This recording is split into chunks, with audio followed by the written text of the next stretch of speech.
What's up, Lexmoto crew? We are back out here today on another ride out, and today we are on an absolute beast of a scooter, the brand new Nexus 125. But what does make it a beast? Let's jump in and find out. So here it is, the Nexus 125. I've got the Starlight Silver with black rims version in front of me today. We do also have Obsidian Black and Gold rim version too. Two very premium looking colorways to choose from. This silver in this matte version does look very premium. The black and gold, a little bit of a sporty touch I guess with those gold rims, but both of them look absolutely stunning. And as you guys can probably see from all the photos and videos you've seen of this bike already, it's got a very unique, a fierce look to it that really sets it apart from all the competition that's out there. And at the point of filming this bike comes in at 324999 plus OTR, and that does include your 2 years parts and labour warranty with us, so it's an absolute cracking deal. A couple little things about the bike before we jump on it. It does come with a centre stand and a side stand. It is also a keyless and keyed ignition bike, so you can choose whether you want to just use the key fob that's in front of me like this little immobilizer. I can just press it and then I can turn the bike on and then keep it in my pocket, or you can press this little button on the back of the key fob here and it just releases the key, which you can then put into the ignition slot just here and use like any sort of normal motorbike or scooter that uses a key ignition. So it's really down to you. Super handy actually to have that key as part of the fob here. I think that pretty much rounds it up for everything that I need to show you off the bike right now. So let's just jump on. I'll run through all the specs, do some brake tests. We're going to do the hill climb today, see how well it does pulling up the Telegraph hill challenge, and then maybe head into the city, see how it does in the smaller lanes and stuff, because this is quite a big scooter. But yeah, let's jump on and do this ride out. All right, so we're on the bike, keys out, one little tap of the unlock button at the bottom, and then twist the little dial over to on, and the bike is now ready to be fired up. So a bit front brake and starter motor electric just up here, and then right away you're going to notice that 7-inch full color TFT display screen that is up here. Holy moly, is there actually a better display on any other scooter in the 125cc market right now? This is, as screens go, one of the best I've ever seen. Let's get going though. Drop them down, check the old shoulder, and we'll get on our way. Here it is, the Nexus ride out. While I was talking about the screen, I might as well go through some of the features that I found up on there. We have our fuel gauge here on the left, battery voltage, then what our RPMs are actually running at. It does have a little number there for you, even though it does go around the miles per hour that's in the middle. Clear as day, slap bang in the middle, your speed in miles per hour. You can switch that to kilometers per hour if you did want to, but obviously being in the UK, stick to miles per hour. Then on the right hand side, it's letting me know which mode of screen I'm currently running, and I have the F mode, which stands for full mode, as I would like to see every single thing that this bike can show me. But if you did want to put it into S mode, which is the more streamlined mode, it will take away all these sort of added extras and just leave you with your miles per hour and your revs and your sort of time and odometer, just slightly different looking screen. Then on the right of that, we've got our engine running temperature, odometer and trip are at the bottom. And then to control the screen, there is a little set button that is just down here where my left thumb is, and I can press that, and actually by just tapping it and pressing it less than a second, it will cycle through the different brightnesses that you can set the screen to.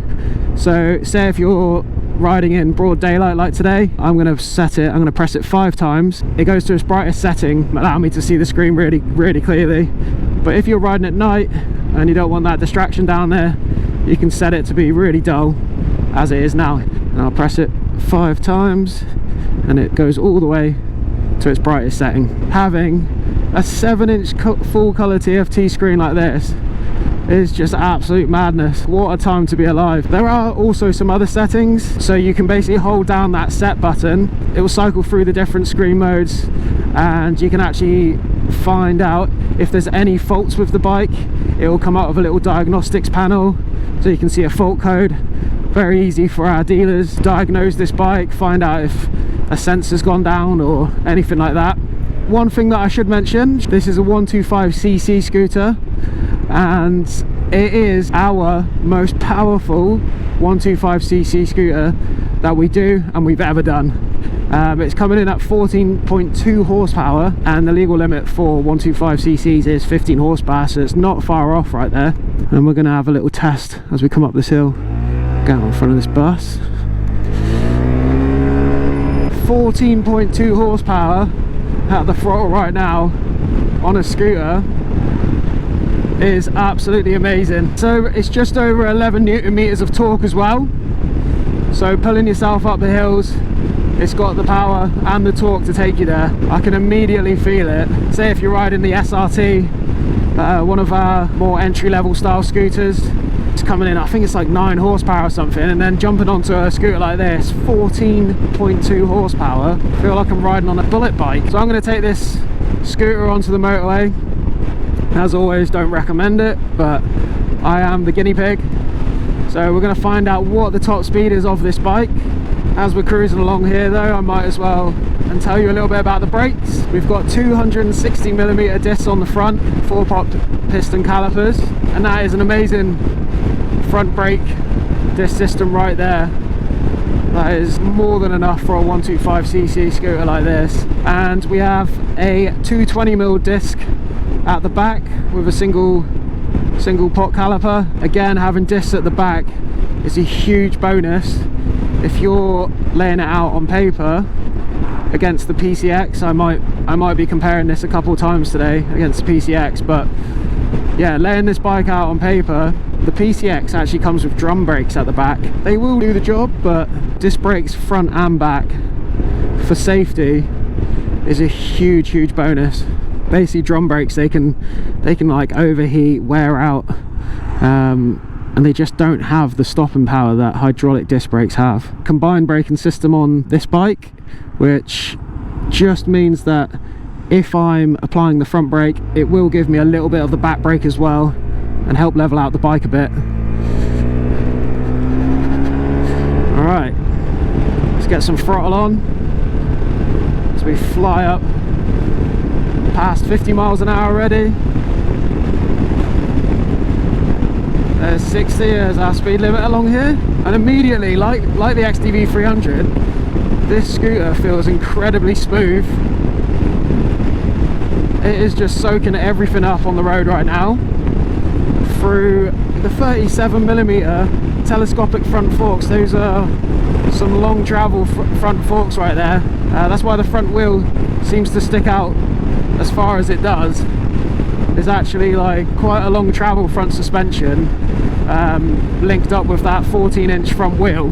That's what really gives this bike that sort of crossover adventure sort of look to it, due to that big setup at the front there. We're not marketing this bike as an adventure scooter, not as much as the XDV is. It's definitely going to be capable on your rougher sort of roads, possibly even a couple of gravel tracks if you want to, but you're not going to be taking this bike off-road at all. It's just built to withstand the rougher stuff, and as you guys all know, living in England, it is a welcome aspect to have something that's catered towards something that's a little bit more rough. Yeah, as I mentioned, we've got 14-inch rim at the front and 13 at the back, which is very typical on scooters, to be honest. You don't want massive wheels on scooters because you want these things to be nice, nimble and agile, and have like a really tight turning circle. They're mainly going to be used in cities, commuting and stuff, so keeping those rims small is fine. And we've got CST tyres again on this bike. For the time that I've ridden it already, chucking it into corners, no problem. They're not too hard that it's bouncing around all over the place. They're exactly what you would want from a tyre. Right then, let's find out what the top speed is of the Nexus 125.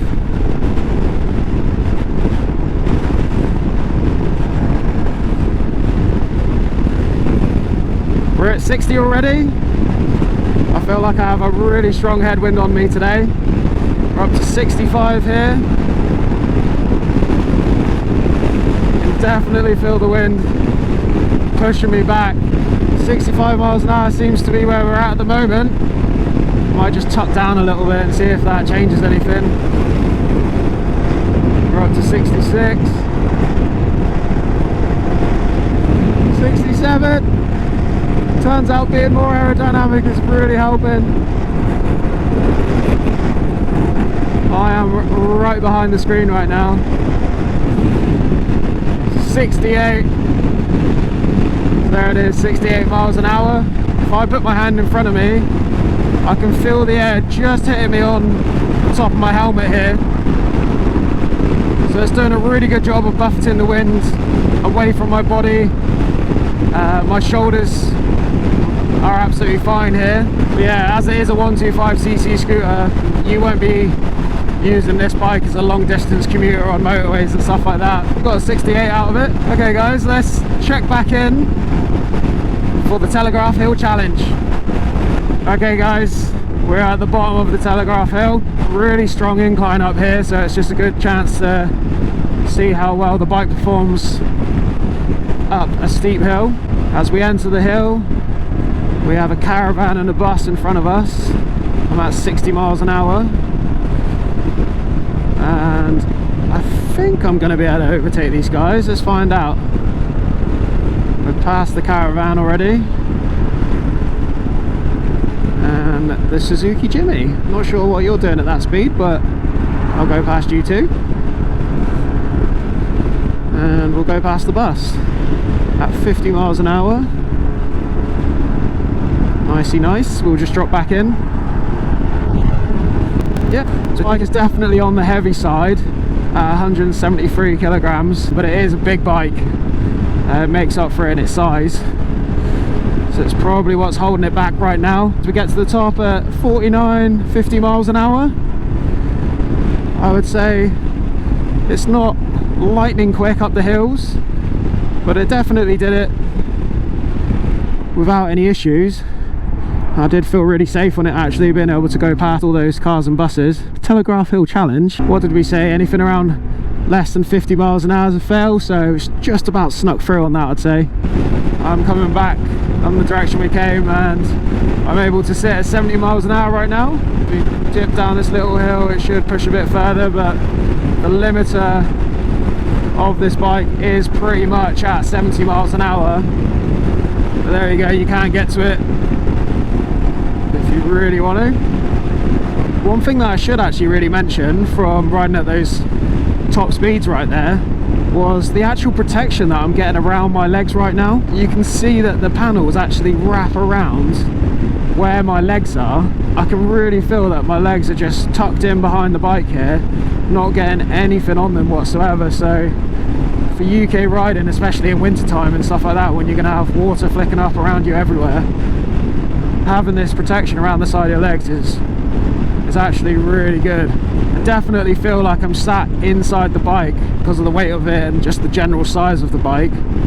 It's really substantial. It's almost maxi scooter size. Having this bigger size does give you that road presence, that confidence that you're not just sat on something that is really light and flimsy. This feels very, very substantial.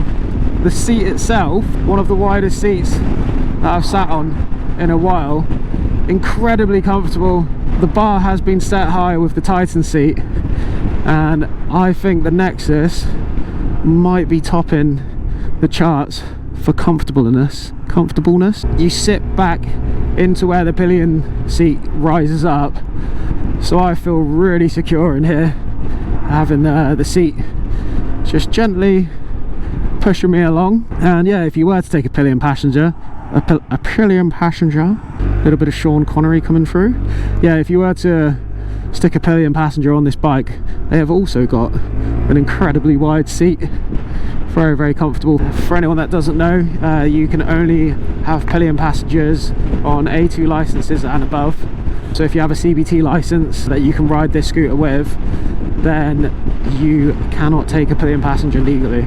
This bike has LED lights all round with LED DRLs running throughout the bike being turned on, and then I can set my beams just here on the left, having a full beam, and my dipped beam. LED lights all around is a great thing to have. They're just better quality, more visible for other road users to see you. Also, The LEDs, they're built into the panel down the side here, they don't stick out past the bike, so it actually looks really cool, and they're pretty big as well, so you should be well seen on this bike. For security on these bikes, as this does have an immobilizer on the key and an alarm system, that's already pretty good. When this bike is moved around with it, you know, being locked, it sets off this alarm which should deter those pesky little thieves that seem to be knocking around and thinking they're well hard on TikTok and all that.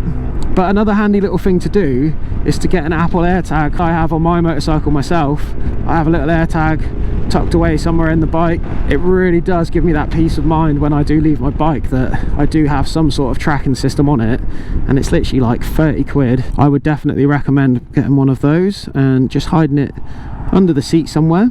As I mentioned about the seat, the storage underneath is huge. There's a lot of space under there, and you can actually fit a full face helmet in there. Pro tip, all you have to do is turn it upside down, and there is still, you know, some room in there for extra bits if you wanted to. All those times when you just jump off it and you just don't want to carry it around with you wherever you're going, into the shops or whatever, just chuck it underneath the seat. Very, very handy feature. We have these two pockets, loads of space in there to chuck like your phone or whatever. There is actually a USB charging port on the right hand side one, built in, ready to go, so you can charge your phone on the go. Like with houses, you can never have too much storage. On paper, the Nexus does pretty much outperform the PCX, except for the PCX does have a slight bit more Newton meter torque, but apart from that, Nexus is doing a pretty darn good job. Bit more familiar territory for scooters, the city centre. So far, so good.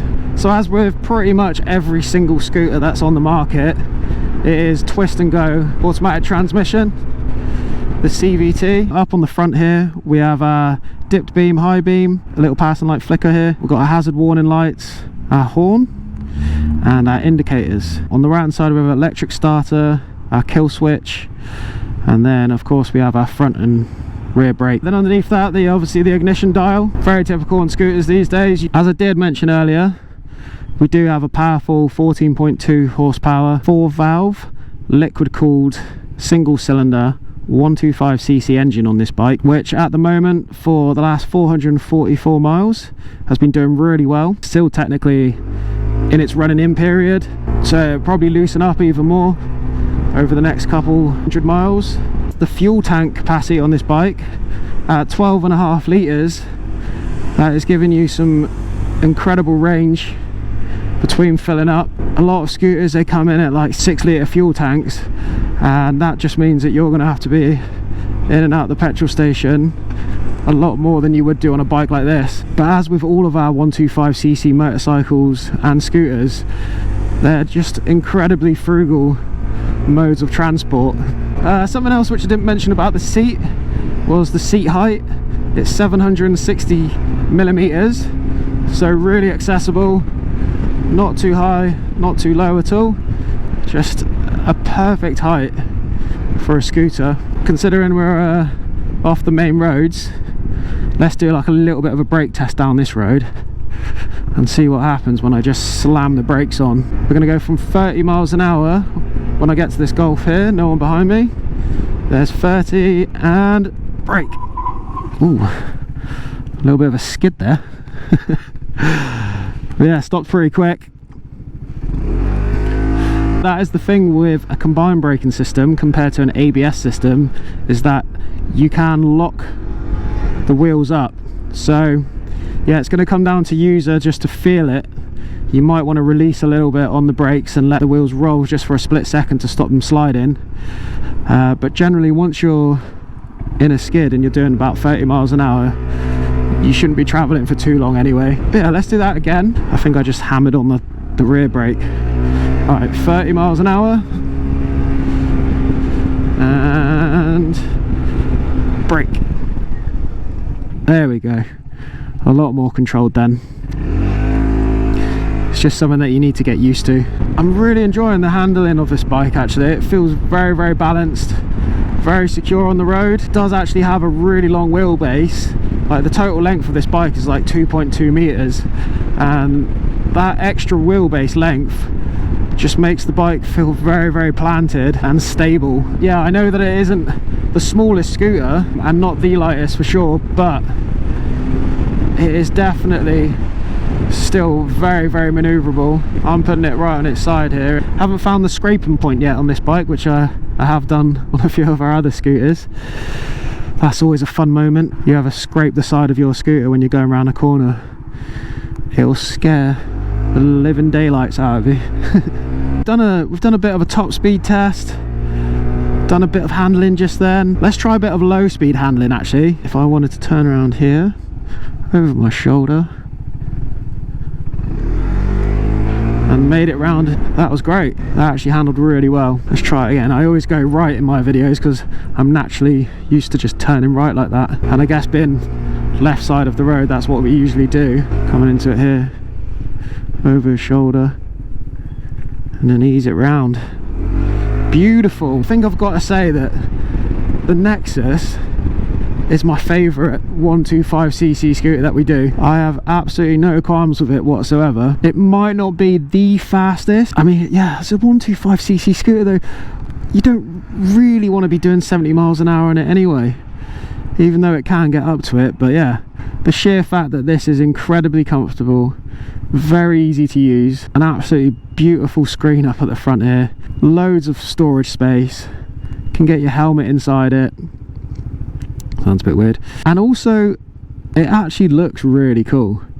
I know for some people they might not be enthralled by the looks. I've really warmed up to it, and I think it's a really premium, smart looking scooter, and it definitely does the job. So there it is folks, another ride out. As I always say, if you do have any comments, any questions, please let us know down below and we'll get right back to you. Thanks for tuning in. Woo. Alright, we're going to head into the bonus feature of filling up the Nexus. I have 2 bars left, which is still a fair bit, but we might as well see how much it costs to fill it up. I'll head over to another one. Right, ignition off, side stand down, and then flick the ignition dial to the right and push it all the way, and that'll flick up the flap here. Good old flick on the flap. Take your petrol cap out and just remember that you have put it on the side there. Then we've got E10. You can fill this bike up with E5 if you want, but E10 is recommended from the factory and what the bikes are built to run on. But E5 might be a little bit better for your engines if you want to really look after them, but E10 is perfectly fine. Still going. I reckon it's going to be about 12 quid. Oh, £13.14. Could put a little bit more in there, to be honest. Oh god. Oh, I should have stopped when I had the chance. There we go. So that's put in 9.2 litres.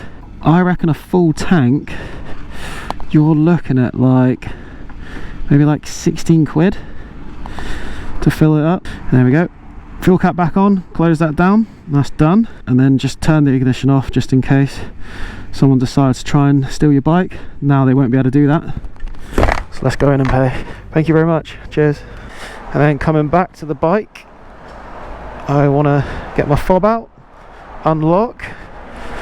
Bike knows that I'm coming back now. I can flick my ignition on and start her up, and then we can get back on the road. Job's a good one. Let's go.